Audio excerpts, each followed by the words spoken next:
Amém, glória a Deus. Podemos sentar. Ministração maravilhosa essa. Eu costumo dizer o seguinte, né? Se eu for tentar cantar ou gravar algum CD, vai ter que ser só com duas faixas. Uma com louvor e outra pedindo desculpa. Porque a minha voz é só para pregar e para ensinar.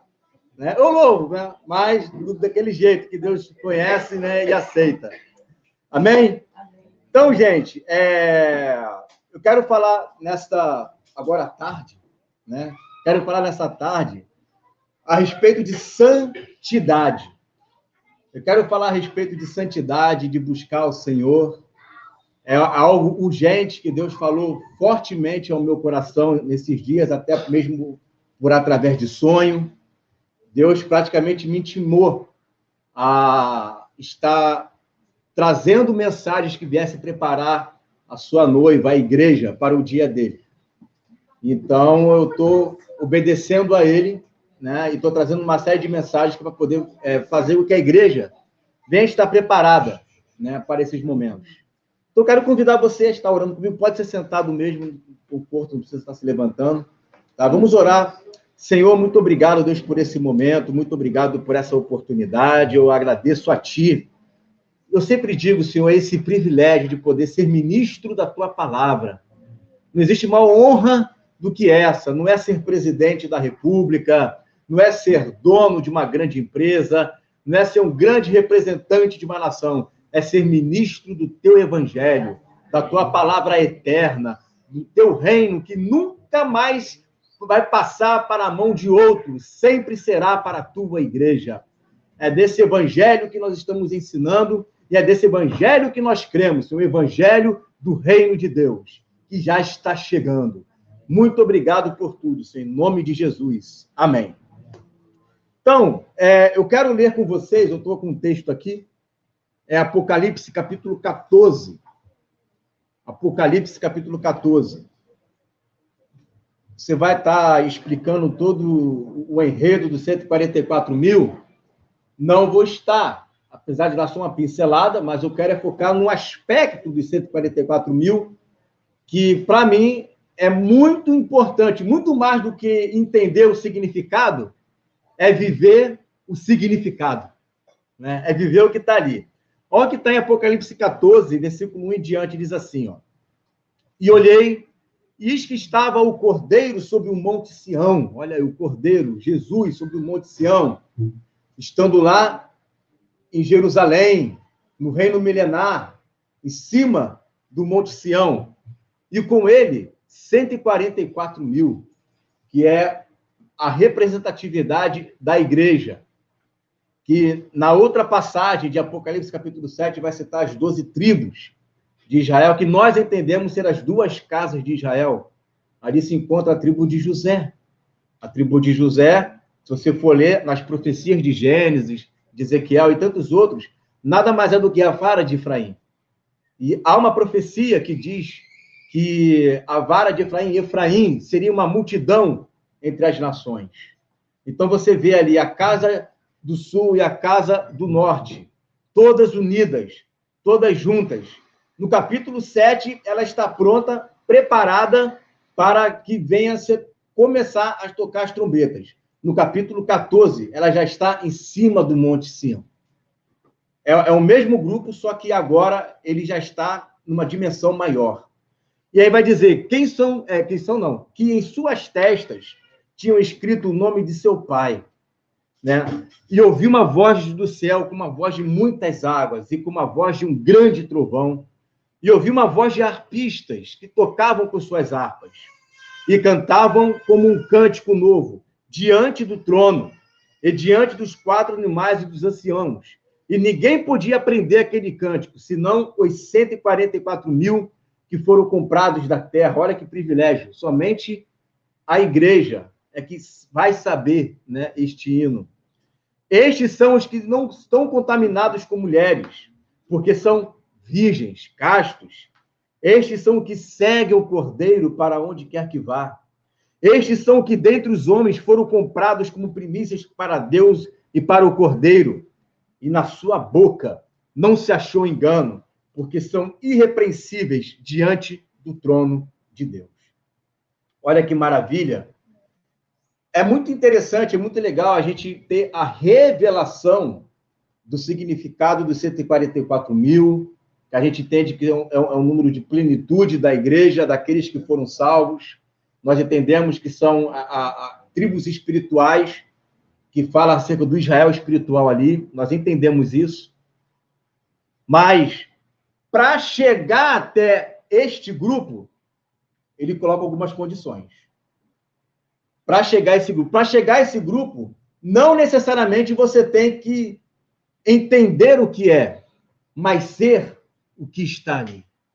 Primeiro é ser o que está ali, para depois você se tornar um dos 144.000.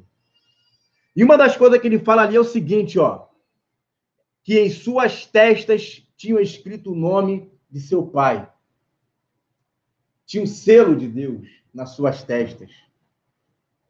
Em contrapartida, você vê uma multidão de pessoas que, ao invés de ter o selo, o nome do filho, tem versões que dizem o nome do filho, né? O seu nome, o nome do pai. E, em contrapartida, você vê pessoas que têm a marca da besta.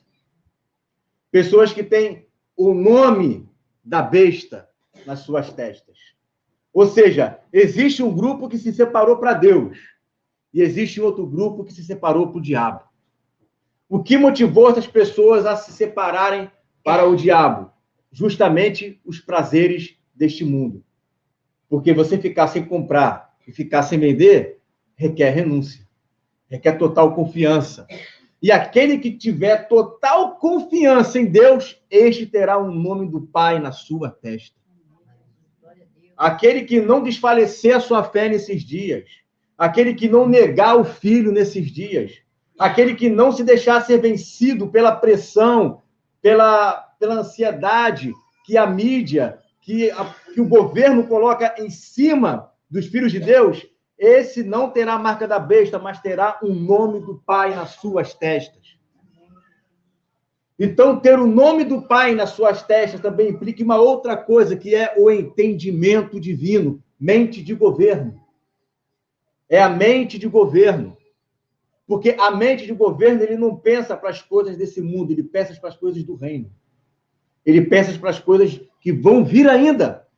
A mente dele está focada na herança, está focado na promessa, está focado nas riquezas do reino. É até um texto que eu coloquei de um pai da igreja, que é Justino Martin. Justino Martin vai colocar da seguinte maneira, ele vai dizer assim, ele estava a ponto de ser martirizado, e aí o rapaz, né, que vai lá matar ele, né, martirizar, ele vai dizer assim, olha, você tem a opção, né, de negar Jesus e você vai ser livre do martírio. Aí ele fala, você pensa que eu estou esperando as coisas desse mundo? Que nós lutamos pelos reinos desse mundo? Nós não esperamos por isso. Se você me matar hoje, não tem problema, porque qualquer dia eu vou morrer mesmo, porque a minha esperança está no reino que há de vir. E ali ele foi martirizado. Mente de governo. Mente de quem está entregando a sua vida por amor a Jesus, independente de qualquer coisa. Não tem medo da morte. Como diz o texto, ele segue o cordeiro para onde o cordeiro vai. Ele segue um cordeiro para onde o cordeiro vai.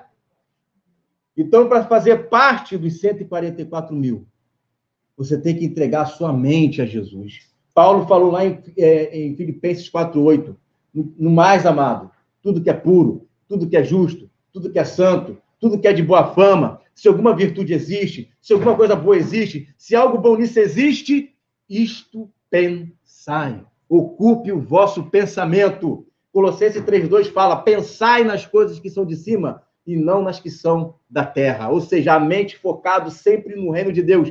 Tem o selo do Pai, o nome do Pai na testa. É a mente o tempo inteiro ali, ó, pensando no reino, pensando na palavra, pensando nas coisas que são de cima e não nas que são da terra, deixando de lado toda a ansiedade e buscando o reino de Deus em primeiro lugar. E aí você terá, né, parte nessa profecia. O texto também continua dizendo, pulando ali a parte dos arpistas, né? E partindo aqui para o versículo 4, versículo 3, melhor dizendo, diz assim, ó. E cantava como um cântico novo diante do trono, e diante dos 4 animais e dos anciãos. E ninguém podia aprender aquele cântico, senão os 144.000 que foram comprados. Olha aí, ó. Foram comprados. Você sabe que todos nós fomos comprados por um bom preço. Alguém morreu por mim e por você. Alguém morreu por mim para quê? Para que eu viva em santidade. Está escrito lá em Romanos, no capítulo 8, a partir do verso 28, vai dizer que todas as coisas cooperam para o bem daqueles que amam a Deus, que foram feitos para o seu propósito. O que dantes conheceu, também os chamou, os predestinou, né? E os glorificou para serem conforme a imagem do seu Filho, para que ele seja o primogênito de muitos irmãos. Ou seja, nós fomos chamados, nós fomos eleitos, nós fomos comprados para sermos semelhantes a Jesus. Para sermos semelhantes a Ele. Eu não fui comprado apenas porque Ele me ama. Eu fui comprado porque, apesar dele me amar, Ele exige santidade de mim. O amor é algo que Ele tem para todos, independente de qualquer coisa. Agora, agradar ao Senhor é outro papo. Amar, Deus ama até o ímpio. Agora, agradar a Deus requer obediência. Agradar a Deus requer renúncia.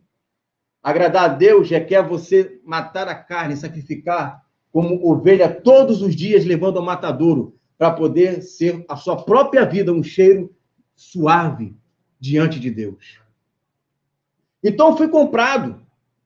Sim, eu fui comprado. Mas será que eu estou fazendo valer esse preço que uma vez foi dado por mim lá na cruz? Eu fui chamado para ser semelhante a Jesus. Como que é ser semelhante a Jesus? Andar como ele andou, amar como ele amou, perdoar como ele perdoou, orar como ele orou.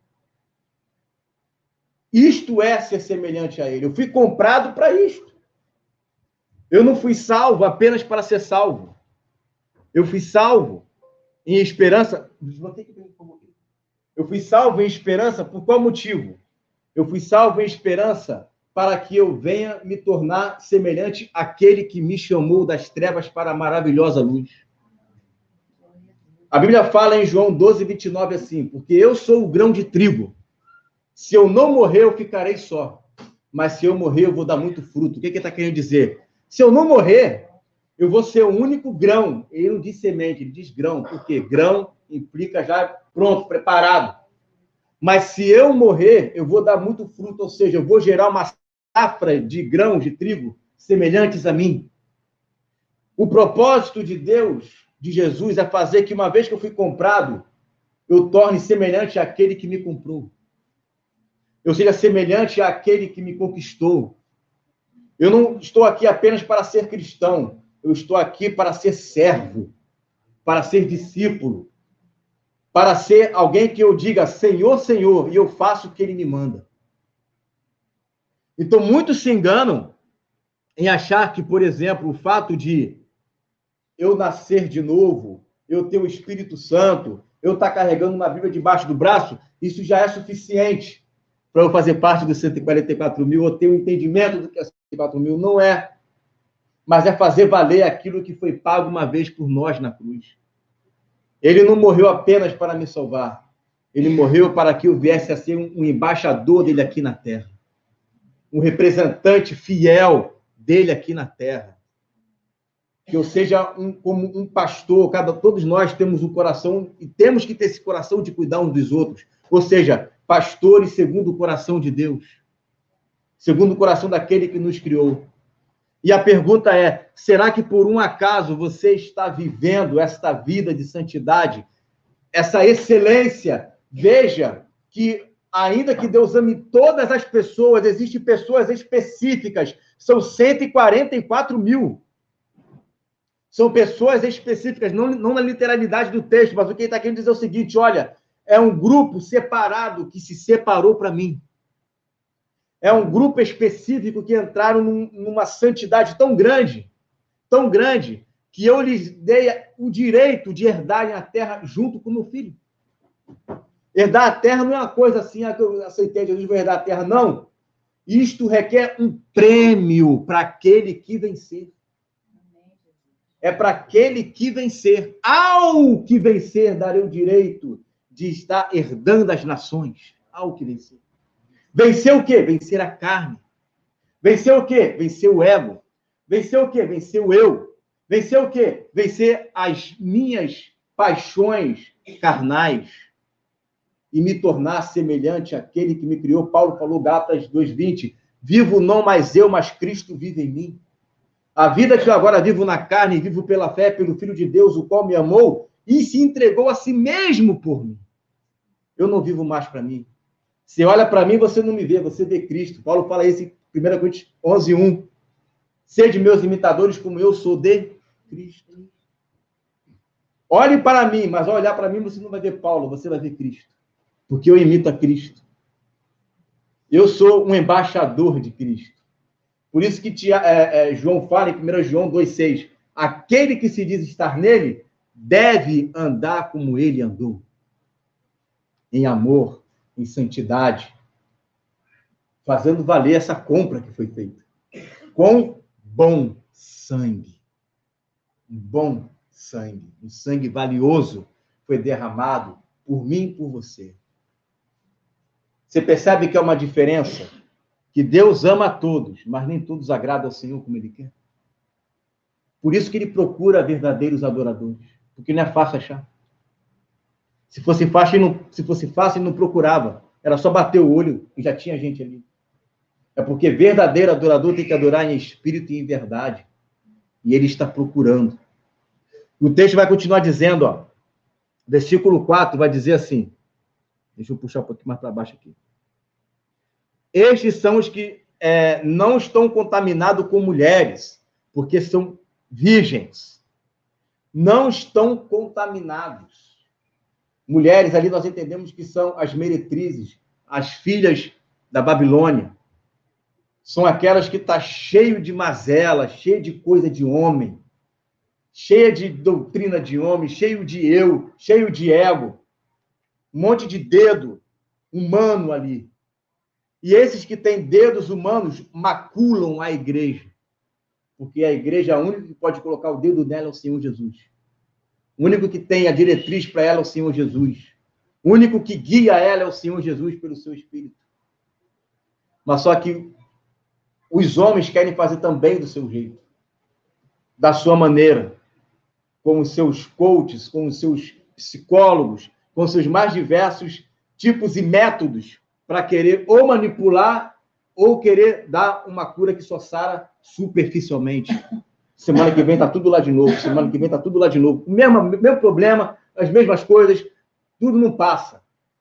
E o amor pela palavra só se esfria. Mas esse grupo não. Esse grupo não se maculou. Esse grupo se mantém virgem, não está ali misturado. Não se mistura. É interessante que tem um texto aqui de Eclesiastes, capítulo 10, e olha como que é impressionante essa questão de não se misturar, de não se macular, que a gente acha assim, né? Ah, como é que eu vou me macular? Como é que eu vou me misturar? Se eu tiver ali dentro envolvido 100%. Não. Olha o que fala aqui em Eclesiastes, capítulo 10, versículo 1. Assim como as moscas mortas, fazem exalar mau cheiro e inutilizar o unguento do perfumador, assim é para o famoso em sabedoria e em honra um pouco de estutícia, de loucura. Sabe o que está querendo dizer? Você pode ter ali um vidro de unguento cheiroso, cheirando bem, perfeito. Deixou cair uma mosca, já era. Uma mosca deixou cair ali e começa a exalar cheiro de podridão. Aí ele fala, ainda que haja sabedoria e honra, formosura, um pouquinho de loucura já estraga tudo isso. Um pouco de loucura. Seria a mesma coisa que eu falasse para você assim, olha, eu tenho aqui, né, leite, mas tem 1% de veneno de cobra. Você ia beber? Ninguém ia beber. Porque assim somos nós também. A gente não pode se misturar, se macular com nada deste mundo. Jesus falou, o diabo nada tem em mim. O diabo nada tem em mim. Não podemos abrir concessão para pecado. Não podemos abrir concessão para, amanhã eu mudo isso aqui. Depois da manhã eu mudo aquilo dali. Não! Uma vez que eu me comprometi a servir a Jesus, eu tenho que fazer valer essa aliança que eu fiz com ele de santidade. Eu tenho que fazer valer. É daqui para frente. É daqui para frente. Eu fui comprado. São pessoas que não se misturaram com mulheres, não é apenas o sistema infiltrado ali, mas é também deixar o sistema dentro da pessoa, o que é pior, porque ela já sai 2 vezes pior ainda. Além de não estar ali, o treco vai andando junto com ela. Né? Vai andando junto com ela, que é pior ainda. Né? Porque tem gente que está ali, mas não está nem contaminado, está ali, mas está cheio de crítica, está pensando uma coisa, outra aqui. Mas o pior é aquele que sai achando que saiu e está todo contaminado. E aí quer contaminar as pessoas também. Mas está cheio de mosca dentro. Cheio de mosca. Está se contaminando. E esses 144 mil não se contaminaram. Era uma vida totalmente em santidade. Não abrem concessão para pecado. Um pecadinho aqui, um pecadinho ali. Não abriram. São virgens. E Paulo fala que ele nos está preparando para nos apresentar uma igreja virgem para o Senhor. Virgem, não maculado, sem nenhum tipo de mistura. Não abra concessão para pecado. Não abra concessão para qualquer tipo de mosca. Qualquer tipo de mosca na vida. Não abra.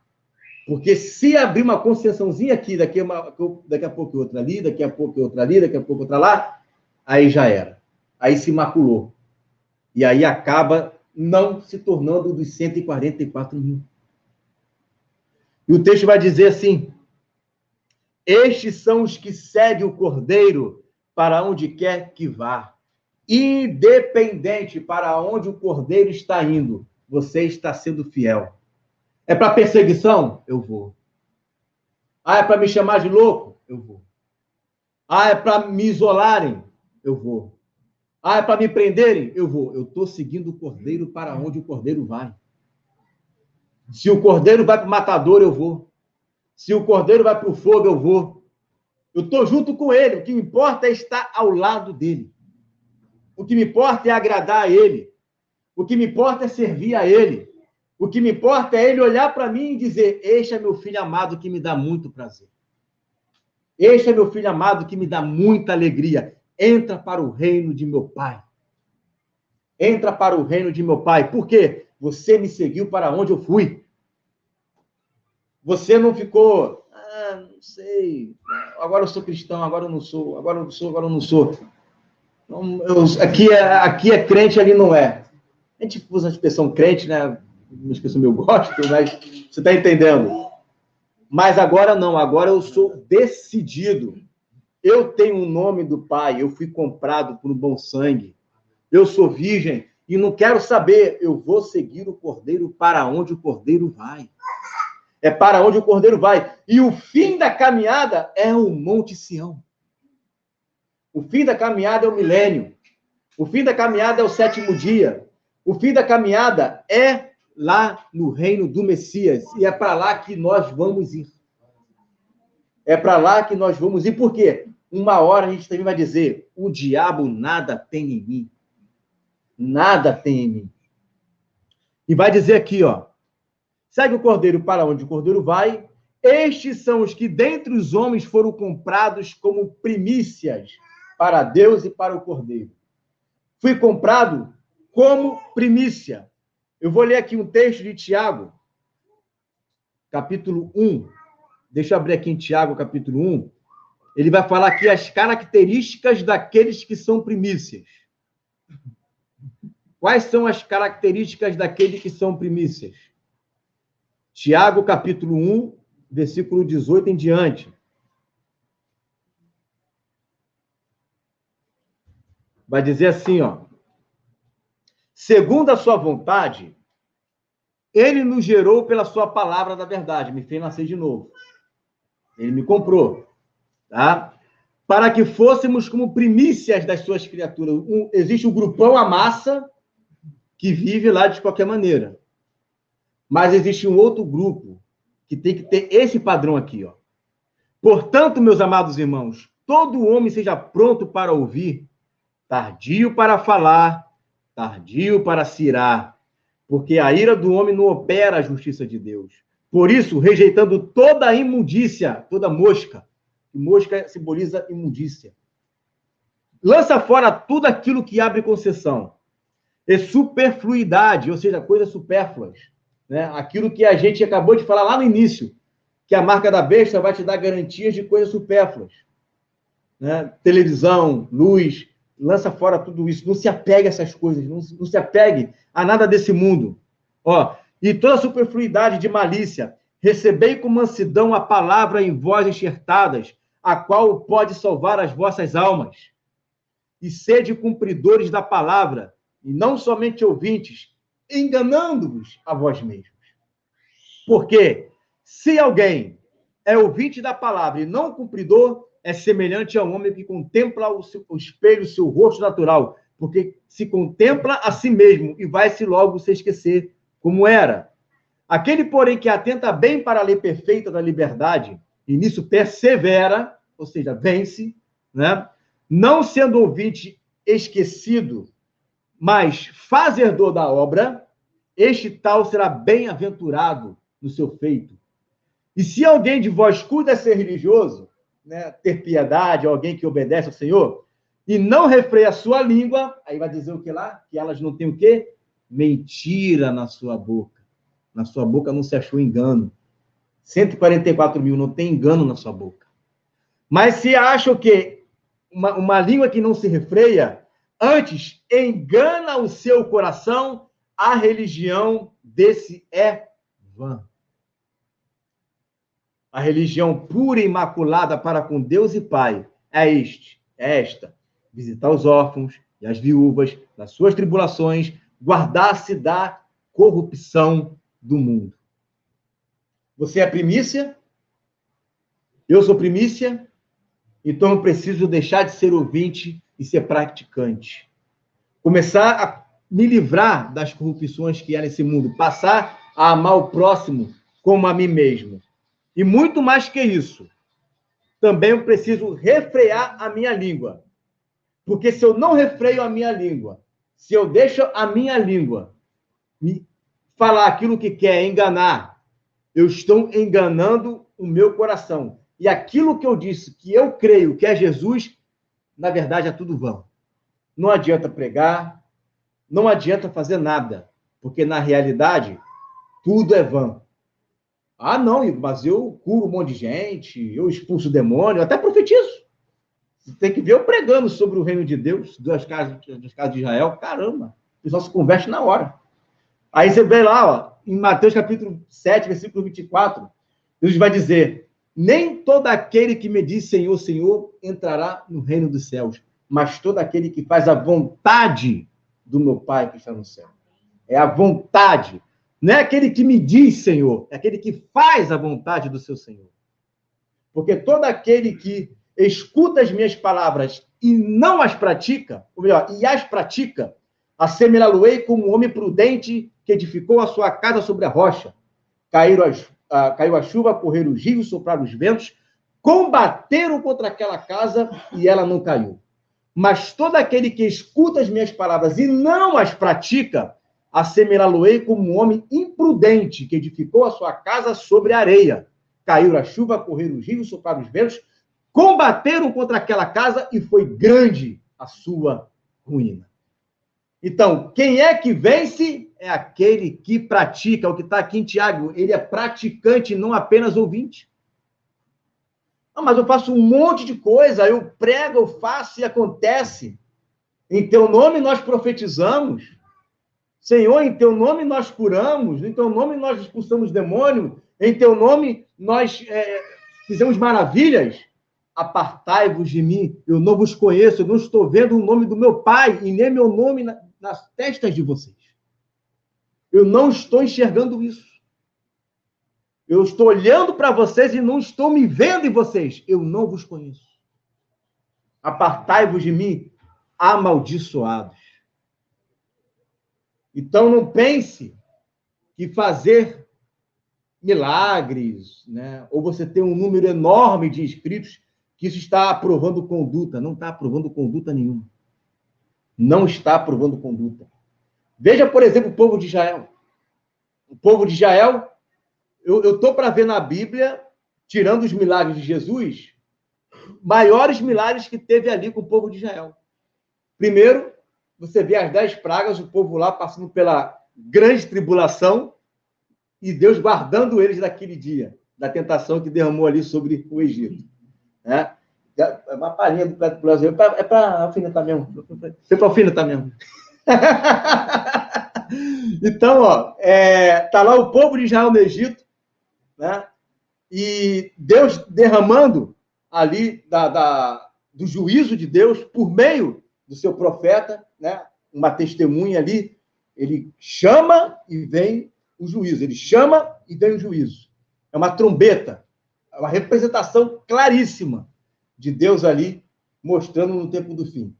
E o povo de Israel saiu, né? Ileso. Chega no deserto, durante o dia, clima de ar-condicionado, durante a noite, foguinho para te aquecer, né? A roupa não envelhece, que maravilha, mas só que também não tem outra roupa, fica com cada 40 anos com a mesma roupa, né? Maná caindo do céu, e o povo murmurando, esse pão vil, né? Água saindo da rocha, né? E você enxerga ali manifestações de Deus incríveis. Resultado, só 2 entraram daquela geração na Terra Prometida. Por quê? Porque ainda que tenha sinais e maravilhas, não significa que Deus está aprovando conduta, porque o que prova a conduta é a prática. Aí Paulo vai usar esse exemplo, vai dizer, olha, está lá em 1 Coríntios capítulo 10, olha para o povo de Israel que isso é exemplo, porque ainda que houvesse manifestações tremendas ali no povo de Israel no deserto, havia murmuração, avareza, idolatria, tentar ao Senhor. Ué. Né? Então, ainda que haja manifestações, havia o quê? Religiosidade. E aí é o que o Tiago está falando, essa fé de vocês é tudo vã. Não vale nada. Não vale nada. Prega, ensina, escuta, pá, mas na hora é coração enganoso, é uma língua que não se refreia, não ajuda ninguém, não foge das corrupções desse mundo, aí depois não quer fazer para 144 mil. Não vai fazer. Não vai fazer. Vai fazer nada. Né? Só se for os 144 mil inverso. Né? Porque esse daqui da Bíblia não vai fazer. E aí diz o texto, e na sua boca se achou engano, porque são irrepreensíveis diante do trono de Deus.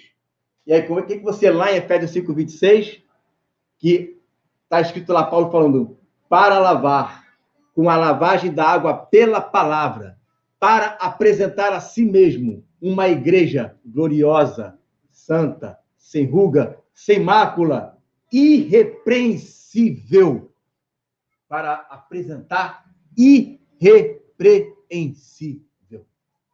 E a única coisa que pode fazer isso é a palavra. É só a palavra que pode fazer isso. Eu já falei aqui, né? Aqui não, no canal, né? Onde eu vou, o canal vai junto, né? Que há umas 3 ou 4 semanas atrás, Deus me deu um sonho. E eu vou enfatizar isso. Esse sonho que Deus me deu, Deus sempre falou comigo em sonhos. Aí, de um tempo para cá, ele tipo que parou. Né? Fechou a torneira dos sonhos para mim. Mas depois ele voltou a falar comigo em sonhos de novo. E um desses sonhos que ele falou comigo, eu estava enxergando ali um templo de Ezequiel, né?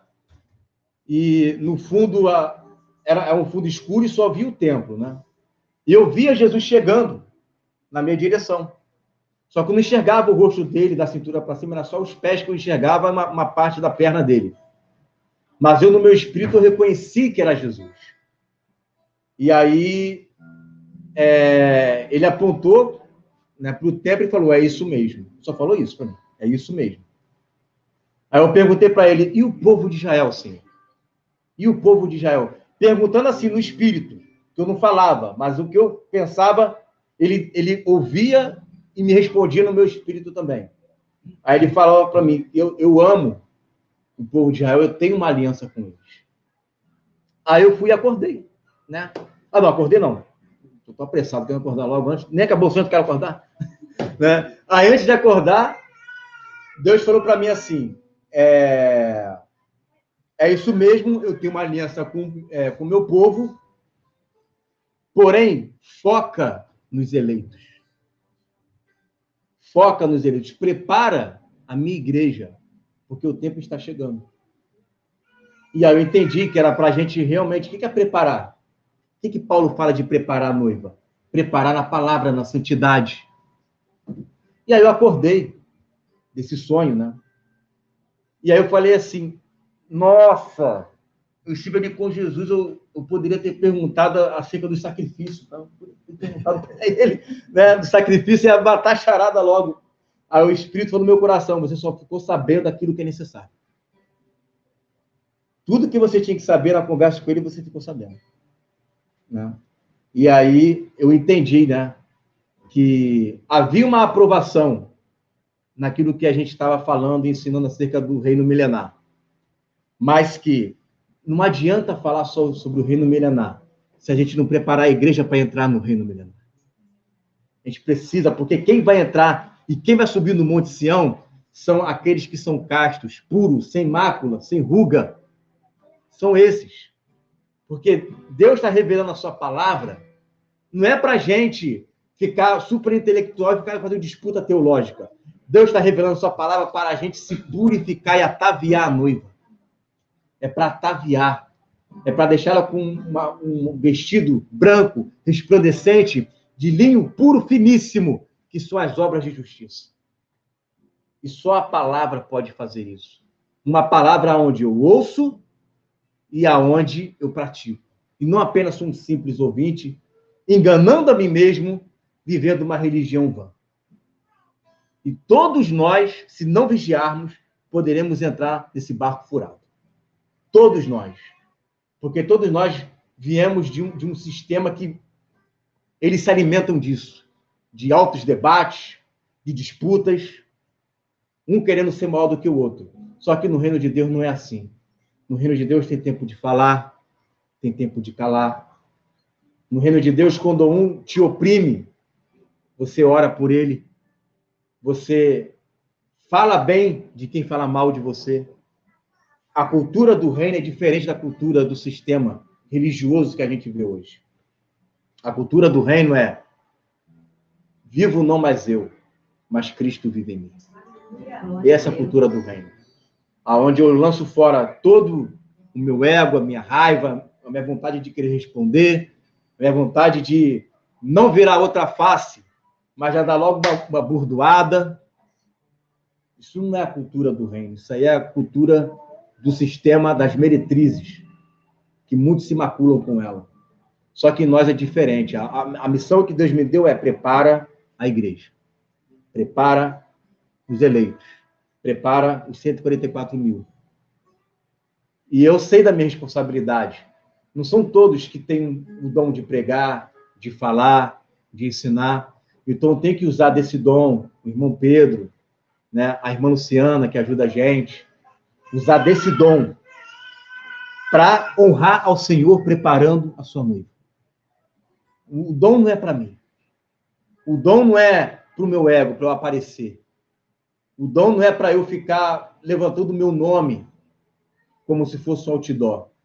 O dom é para eu preparar a igreja. O dom é para eu edificar, exortar e consolar a igreja. É para isso. O dom é para quando eu falar, eu não falo, mas Deus fala por mim. É para isso que serve o dom. E eu preciso fazer valer essa chamada, esse dom. E todos nós temos dons. Agora, o que você está fazendo com o seu dom? A quem você está discipulando? Quem você está ajudando? Quem você está amando? Quem você está usando do talento que Deus te deu para multiplicar com juros e agradar ao banqueiro? O que você está fazendo com o seu dom? Está parado? Você só está nos vendo, pregando, e depois você desliga lá o computador e vai dormir, vai trabalhar? Não faça isso. Na obra de Deus, na seara, são muitas pessoas, é grande, mas são poucos os trabalhadores. E a gente precisa de levantar trabalhadores para o reino de Deus. Pessoas que arregaçam a manga e vão para o campo fazer discípulos, anunciar, curar, pregar, anunciar o reino de Deus, porque o reino de Deus está próximo. Afinal de contas, a gente não fica parado, né? A gente está sempre seguindo o Cordeiro para onde ele vai. E Jesus não fica parado. Você não vê Jesus parado. É o tempo inteiro pregando para lá, para cá, e eu vou seguir a ele. Eu quero orar nessa tarde. Vamos ficar de pé para nós orarmos? Eu quero orar nessa tarde para que você e eu também venhamos a ter um compromisso maior com o Senhor. Eu tenho certeza que o Senhor te chamou para uma obra, que o Senhor te chamou para um propósito. Ah, mas eu passei a minha vida inteira, hoje eu estou com 89 ou 90 anos. Os velhos terão sonhos. Os velhos terão sonhos. Voe como águia. Voe como águia. Não tem idade. Não tem idade. Deixa Deus usar a tua vida. Se você está ouvindo essa palavra, não é para guardar para você. Não é para a gente ficar sendo sal no saleiro. É para a gente ir para o campo e anunciar nos telhados o reino de Deus. Nos telhados o reino de Deus.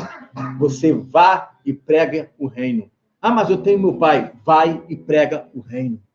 Vai e prega o reino. Aonde vocês forem, vai e prega o reino. Jesus disse, foi para isso que eu fui enviado, para pregar o reino de Deus. E foi para isso que vocês foram enviados também. Essa responsabilidade não é só minha, é de cada um de vocês. A gente só é um impulsionador, um start para vocês. Mas não fica apenas com a gente. Fica com todos nós, porque todos nós precisamos fazer a nossa parte no corpo de Cristo. Vamos orar. Senhor, estamos aqui, Senhor, nessa tarde para entregar a Ti, Senhor, cada coraçãozinho que está aqui, os corações dos irmãos que estão vendo lá nos canais, os que irão ver depois também. O Senhor nos tem chamado para sermos santos como o Senhor é santo. Sem santidade, ninguém verá o Senhor. Precisamos viver em santidade para agradar a Ti. E quando a gente se aproxima mais da santidade, mais parecidos estamos com o Senhor Jesus. Que maravilha! Glória a Deus, porque eu antes, quando estava no mundo, era muito parecido com o velho homem, com o primeiro Adão. Mas agora eu estou mais parecido com o segundo Adão. Nós estamos mais mansos, mais longânimos. Nós estamos mais benignos. Estamos mais alegres. Nós estamos amando mais, perdoando mais. Nós estamos sendo cada vez mais parecidos com o nosso Criador, na medida que nós o adoramos e nós o servimos. E o Senhor nos chama para esse momento de reflexão, que é para nós anunciarmos o reino de Deus em santidade, para impactar esse bairro, para impactar esse município, para impactar essa nação, para impactar esse mundo, como são as duas testemunhas, perturbam a terra. Eles estão perturbando a terra. Nós queremos também perturbar, Senhor, aqui a nossa nação com o reino de Deus. Amém. Fazer com que os demônios fiquem perturbados com a nossa presença. Percam território com a nossa presença. Queremos trazer prejuízo ao império das trevas com a nossa presença. Resgatar almas do inferno e trazer para o reino do Filho do seu amor. É para isso que nós nascemos. Foi para isso que nós fomos chamados. Foi para isso que o Senhor nos deu do seu Espírito, para pregarmos com ousadia, com intrepidez, e não apenas com palavra de persuasão, mas com poder. Foi para isso, Senhor. Nós cremos que existe poder dentro de nós. Nós não estamos vazios, estamos cheios do Espírito Santo. cheios do Espírito Santo. E nós vamos fazer valer esse chamado em nome de Jesus. Em nome de Jesus. Se existe alguém triste, alguém que se achava inútil, alguém que pensava que não valia mais nada, alguém que estava com as pernas fracas, diz o fraco, eu sou forte. Diz o fraco, eu sou forte. Eu sou forte. Eu posso todas as coisas naquele que me fortalece. Eu posso, eu vou conseguir, eu vou marchar, eu vou continuar.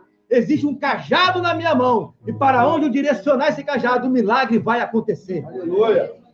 O milagre vai acontecer. Eu sou uma dessas testemunhas que vão testemunhar o reino e que, se possível for, entregar a minha vida para o Senhor Jesus. Como está escrito, não amar a sua vida até a morte. Não amar a sua vida até a morte. Em nome de Jesus, eu declaro e eu profetizo um espírito de ousadia desses irmãos que estão aqui, nos seus filhos, Pai. Em nome de Jesus. Amém.